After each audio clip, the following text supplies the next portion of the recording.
do Senhor Jesus. O canal Som do Clarim traz a pré-aula de número 3, classes de jovens, com o título O Messias já veio. Texto principal: recitarei o decreto. O Senhor me disse: Tu és o meu filho, eu hoje te gerei. Pede-me e eu te darei as nações por herança e os confins da terra por tua possessão. Salmos 2, versos 7 e 8. Resumo da lição: quem se submete ao reinado e ao senhorio de Cristo Jesus tem sua vida completamente ordenada por Ele. Nós temos alguns objetivos para essa lição. Primeiro, mostrar a rebeldia contra o ungido de Deus. Segundo, conscientizar de que um dia o ungido pedirá contas aos insurgentes. E terceiro, explicar o chamado à rendição e à submissão ao ungido de Deus. Professores, professoras, alunos, a Escola Bíblica Dominical é a melhor escola do mundo. Nesta terceira lição para a classe de jovens, nós estudaremos o Salmo de número 2. Este é um salmo messiânico, cujo propósito é mostrar que o reinado de Cristo nunca terá fim. É um salmo que mostra o reinado do Senhor Jesus Cristo e que esse reinado não tem fim. Os insurgentes não ficarão impunes, porque as nações até os dias atuais insistem em rebelar-se contra o ungido do Senhor, aqui revelado pelo salmista. Então, o inimigo fez de tudo para que o Salvador não viesse ao mundo e não cumprisse a sua missão. Entretanto, haverá um tempo em que o reino do Senhor será plenamente estabelecido neste mundo. Este é o canal Som do Clarim. Você pode se inscrever participando aí dos nossos vídeos, né? Vendo aí nossas pré-aulas anteriores. Você pode visitar nossas playlists. Temos diversos assuntos de lições anteriores. O texto bíblico está no Salmo 2, 1 a 9, versos de 1 a 9. Por que se amotinam as nações e os povos imaginam coisas vãs? Os reis da terra se levantam e os príncipes juntos se mancomunam contra o Senhor e contra o seu ungido, dizendo: rompamos as suas ataduras e sacudamos de nós as suas cordas. Aquele que habita nos céus se rirá, o Senhor zombará deles. Então lhes falará na sua ira e no seu furor os confundirá. Eu, porém, ungi o meu rei sobre o meu santo monte Sião. Recitarei o decreto. O Senhor me disse: Tu és o meu filho, eu hoje te gerei. Pede-me e eu te darei as nações por herança e os confins da terra por tua possessão. Tu os esmigalharás com uma vara de ferro, tu os despedaçarás como a um vaso de oleiro. Esse título é, no mínimo, intrigante. O Messias já veio? O Senhor já veio? Então vamos palmilhar esses textos aqui e vamos ver como o Senhor tem trabalhado através das páginas da Bíblia, inclusive dos Salmos, falando sobre o seu reino glorioso, como a palavra de Deus nos revela esse plano glorioso do reinado do Messias e que está se cumprindo em nossos dias. Estamos vivendo, não é, o pleno reino de Deus e estamos aguardando agora o seu retorno para buscar a sua igreja. A história é marcada por muitos episódios, muitos impérios que tentaram dominar o mundo, foram diversos. Desde os assírios, os egípcios, os babilônios. Então, foram muitos povos que tentaram dominar e muitos dominaram o mundo por um certo tempo. Até hoje, há líderes que possuem a utopia de dominá-lo. O Salmo 2 mostra que há um rei em que seu reinado nunca terá fim. Que rei é esse? É o Rei Jesus, o Rei dos Reis e Senhor dos senhores. Nós veremos como as nações insistem em rebelar-se contra esse rei Jesus. São tantos reis terrenos, são tantos reis humanos, e o mundo não dá valor a esse rei que é o rei Jesus. Então nós vamos ver através dessas lições como nós vamos observar o trabalhar de Deus. Primeiro, a rebelião contra o ungido de Deus. A importância do Salmo 2. O Salmo de número 2 está na categoria dos salmos régios ou messiânicos. Segundo os estudiosos, é possível que os salmos régios se refiram a Davi ou a algum rei em Israel. Por isso que vem da palavra régios, talvez de regente. O ponto importante é que esses salmos são uma descrição do reino messiânico. Aqui está se referindo ao rei Jesus, ao reinado do Messias, Jesus. Não por acaso, também o Novo Testamento aplica o Salmo 2 à pessoa de Jesus, tanto na perspectiva do ministério terreno, quanto na perspectiva futura daquele que implantará o seu reino glorioso aqui na terra. Em Mateus 3,17, a expressão "Este é o meu filho amado", Salmos 2, verso 7, tem a ver. O evangelista ele cita os versículos de Salmo 2, 1 e 2 em Atos 4, 25 a 28. O evangelista Lucas, o doutor Lucas.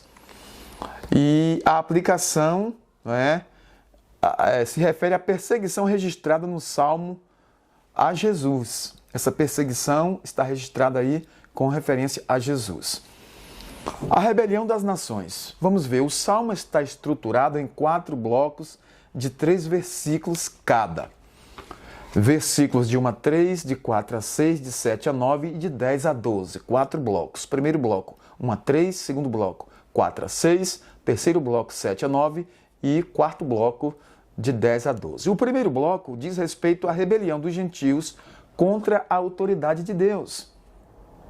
O versículo primeiro inicia com uma pergunta retórica: por que se amotinam as nações? Fazer motim, se amotinando, se reunindo. Para que se amontinam essas nações? Verso 1. Essa pergunta, na verdade, revela a presunção dos reis das nações ao se voltar contra o Senhor. Eles se preparam, planejam estratégias, acreditando que terão êxito em seu propósito. O problema é que eles se levantam contra o ungido do Senhor e, na verdade, levantam-se contra o próprio Senhor. Eles acham mesmo que terão autonomia para romper o domínio divino, bem como seus planos. Aqui no verso 3. Os primeiros cristãos aplicaram essa passagem na perseguição que tiveram, essa perseguição que houve contra a igreja, contra os cristãos, que eles sofreram. Atos capítulo 4, a partir do 25. Então, no contexto do Novo Testamento, o Senhor Jesus é o ungido, o Cristo de Deus, acima de todo principado, todo poder, potestade e domínio. Vemos aqui que a rebelião contra Deus é tolice. Há uma lição aí muito preciosa nesses primeiros versículos. Se uma pessoa não servir ao Senhor e praticar o seu ensino, e não praticar o seu ensino, servirá a outro segundo a sua filosofia. Mateus capítulo 6, versículo 24. Não tem como escapar. Liberdade longe de Deus é uma completa ilusão. Liberdade só realmente em Cristo Jesus. Infelizmente, quando alguém se rebela contra o Altíssimo, deixando de seguir seus valores, tal pessoa passa a seguir uma série de falsidades e ilusões. Os valores de Deus são eternos, são bons, são verdadeiros. O que leva um jovem a deixar de desfrutar do bem espiritual que tem impactado positiva e construtivamente a sua vida terrena, para abraçar um estilo de vida tolo e desordenado? O que leva? O que só trará prejuízo. Perder a juventude na rebelião contra Deus nunca foi uma boa ideia, nunca será. Então, a segunda parte, nós vamos trazer aqui alguns subsídios importantes, porque o ungido pedirá contas. Como Deus contempla a rebelião dos homens?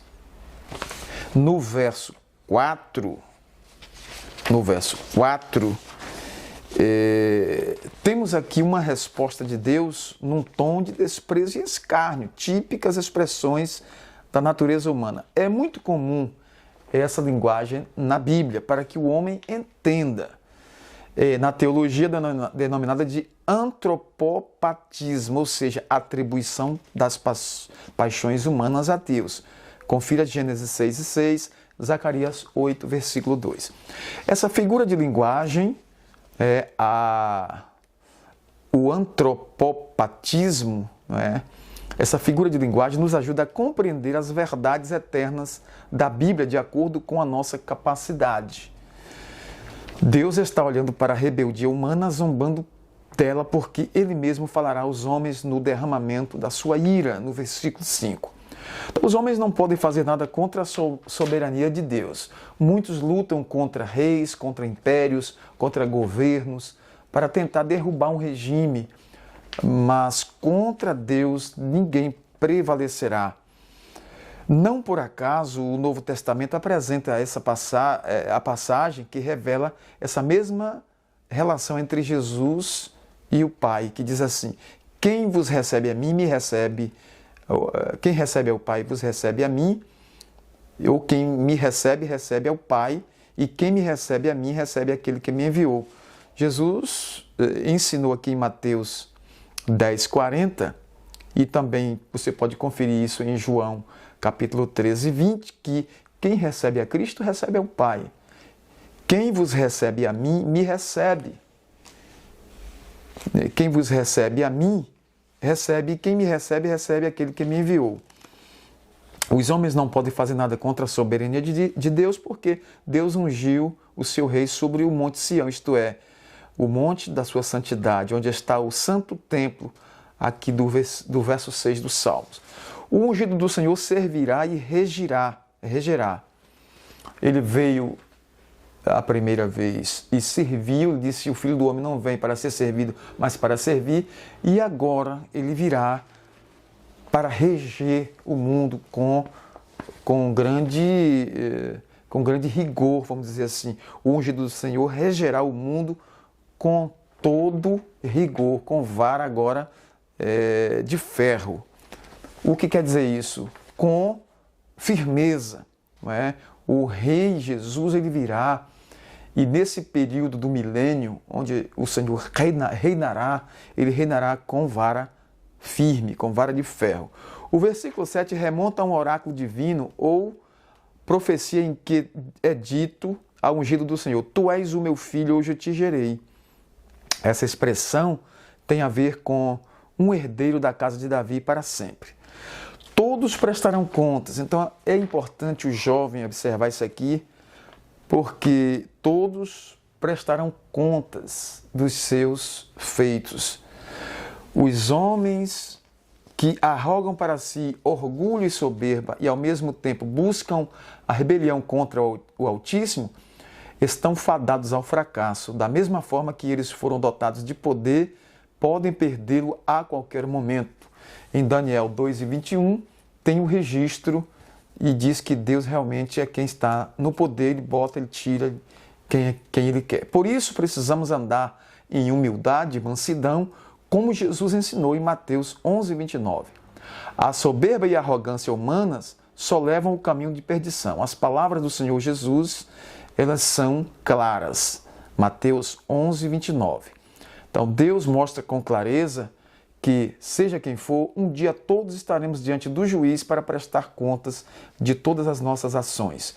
E tudo será feito de acordo com a reta justiça. Um chamado à rendição e submissão. Nós somos chamados para a submissão e para nos rendermos ao Senhor. O último bloco do Salmo, ou estrofe, traz um chamado de rendição completa. Agora, pois, ó reis, sede prudentes, deixai-vos instruir, juízes da terra. Salmos 2, verso 10. É uma oportunidade dada às nações para reverter seus caminhos tortuosos. Esse chamado lembra muito o convite de sabedoria que lemos no livro de Provérbios, capítulo 9, versículo 10.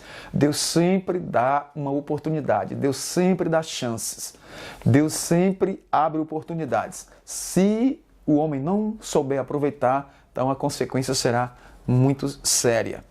Se curvando ao Filho, aquele que se arrepende da rebelião contra Deus e o seu ungido deve se submeter ao Altíssimo e ao seu Filho Jesus. O verso 12 fala disso. É uma homenagem de submissão ao senhorio do Filho. Quem é esse Filho? O Messias, Jesus. Quem assim proceder será poupado da ira vindoura e por isso será feliz, bem-aventurado. Bem-aventurado aquele que serve assim. Então o Salmo encerra exatamente com o convite de cultivar a confiança no ungido do Senhor. O Novo Testamento também registra em Hebreus 12, 2, para Jesus, o autor e consumador da fé. Por último, aqui o terceiro subtópico da última parte, fala sobre Jesus é Rei e Senhor. Ele é Rei dos Reis e Senhor dos Senhores. De maneira geral, o Salmo nos ajuda a refletir a respeito da completa rendição e submissão ao senhorio de Jesus. No mundo de hoje, submeter-se e render-se a Jesus não é um desafio fácil. Isso significa fazer dele o rei no nosso coração, ou o rei do nosso coração. Aqui é que acontece a verdadeira batalha, quando Jesus deve ser o rei do nosso pensamento, do nosso entendimento e da nossa vontade. 2 Coríntios 10, 15, então nós temos que entronizar esse rei em nossas vidas. Quando o nosso Senhor se torna rei do nosso mundo interior, o mundo exterior é completamente ordenado. Tudo passa a andar bem, tudo se organiza. Entretanto, quando ele não é rei da nossa vida interior, o exterior fica completamente desordenado, ou a nossa vida fica desordenada. Por isso, os Salmos nos ajuda a refletir a respeito de não lutarmos mais contra o reinado de Jesus em nós. Ele quer reinar na nossa vida. Deixemos, pois, este rei reinar em nossos corações. Então seremos verdadeiramente livres. Muitos têm rei, é o rei disso, o rei daquilo. Existem tantos reis e existem os reis das nações. Mas o rei dos reis é o Senhor dos senhores, o Senhor Jesus Cristo. Jovem, deixa esse rei reinar no seu coração. Deixa Jesus reinar como Senhor da sua vida. A todos o nosso muito obrigado, nosso carinho por sua atenção e nós vamos encerrar aqui nossa pré-aula de hoje, prometendo voltar, se Deus nos permitir, na próxima semana. O nosso irmão Samir está recebendo aqui o nosso abraço de toda a equipe do canal Som do Clarinha. Samir, Deus abençoe sua vida e toda a sua família. Vamos orar, vamos agradecer também nossa irmã Marinalva, nossa irmã Teófila e todos os irmãos que estão aí prestigiando o nosso canal. Se você não é inscrito ainda, inscreva-se e ative o sininho de notificações. Senhor, nosso Deus e nosso Pai, em nome de Jesus, te agradecemos pelo privilégio de estar aqui na tua presença, para louvar o teu nome, para te engrandecer, para dizer que o Senhor é bom e que a sua benignidade dura para sempre. Te agradecemos por este privilégio de estar aqui na tua presença para mais uma pré-aula da Escola Bíblica Dominical. Senhor, em nome de Jesus te agradecemos por isso, desde agora e para sempre. Amém.